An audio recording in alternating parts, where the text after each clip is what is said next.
আসসালামু আলাইকুম ভিউয়ার্স, আশা করি আল্লাহর রহমতে সুস্থ ও ভালো আছেন। আর আগের ক্লাসগুলো মনোযোগ দিয়ে দেখেছে। আজকে 13 নং ক্লাস করব। তো চলো শুরু করি।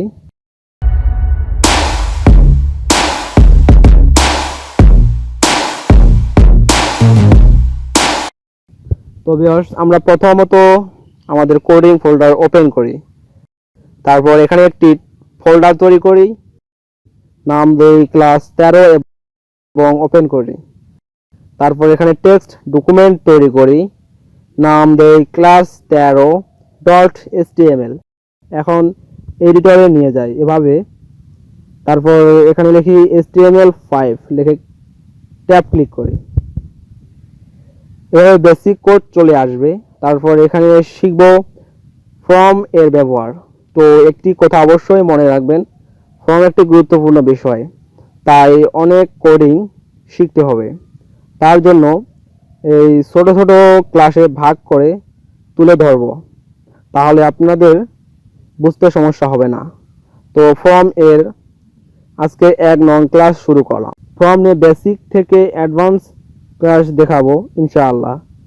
তো এখানে লিখি ফর্ম, লিখে ট্যাপ দিলে এভাবেই আসবে। এখানে ক্লিক করে এন্টার দেয়। তারপর এখানে ফর্ম এর টাইটেল হিসেবে কিছু লিখতে হবে। তারপর এখানে টাইপিং করি ফার্স্ট নেম, লিখে ক্লোন ব্যবহার করি। তারপর এন্টার দিয়ে এখানে লিখি ইনপুট, লিখে ট্যাব ক্লিক করি, এভাবে আসবে। তারপর এখানে লাস্ট নেম লিখি। এখানে টাইপ এ টেক্সট লেখাটি ম্যানুয়াল আসবে, তবে এটি পরিবর্তন করতে হবে কাজের উপর ভিত্তি করে। ক্লাসগুলো ভালো করে একটি একটি করে দেখলে বুঝতে পারবেন টাইপ এর টেক্সট কেন আসে। তো টেক্সট ব্যবহার করা হয় ওয়ার্ডস লেখার জন্য। আমরা আউটপুট এ যাই, ব্যবহার করতে চাই সেটি এখানে লিখতে হবে। যদি নাম্বার লিখি তাহলে নাম্বার লিখতে হবে। তো একটু অপেক্ষা করুন, আউটপুট এবং কোডিং ফাইল মিলিয়ে নেই। এখন আউটপুট এ দেখুন, এখানে নামের প্রথম অংশ এবং শেষের অংশ লিখি এভাবে। ফ্রম এ লেখার অপশন দেওয়া হয়। তারপর এখানে লিখি ডেট অফ বার্থ, লিখে কলন দিয়ে এন্টার দিয়ে তারপর ইনপুট টাইপ লিখি। টেক্সট কেটে দিয়ে ডেট লিখি, তারপর বিআর ব্যবহার করি। একটি লাইন থেকে অন্য লাইন আলাদা করতে এটি ব্যবহার হয়। একইভাবে ইমেক্স লিখি এবং ইনপুট টাইপ এ লিখি ইমেক্স।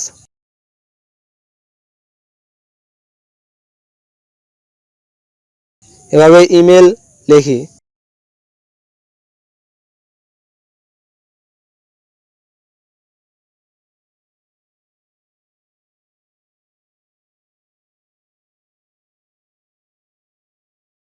শেষে সাবমিট লিখে ইনপুট টাইপে লিখি সাবমিট।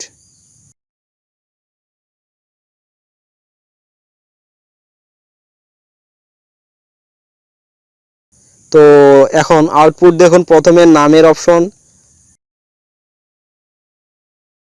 পরে এখানে ক্লিক করে জন্ম তারিখ, বছর, মাস সিলেক্ট করতে হবে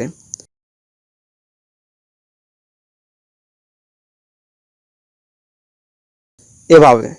এখন এখানে ছবি দিতে হবে। এখানে ইমেল লেখা যাবে এবং শেষে সাবমিট এ ক্লিক করলে এই ডাটা চলে যাবে ডাটাবেজে। তো এভাবেই ফর্ম তৈরি করতে হয়। তো যেহেতু ফর্মের প্রথম ক্লাস, তাই এখানে শেষ করি।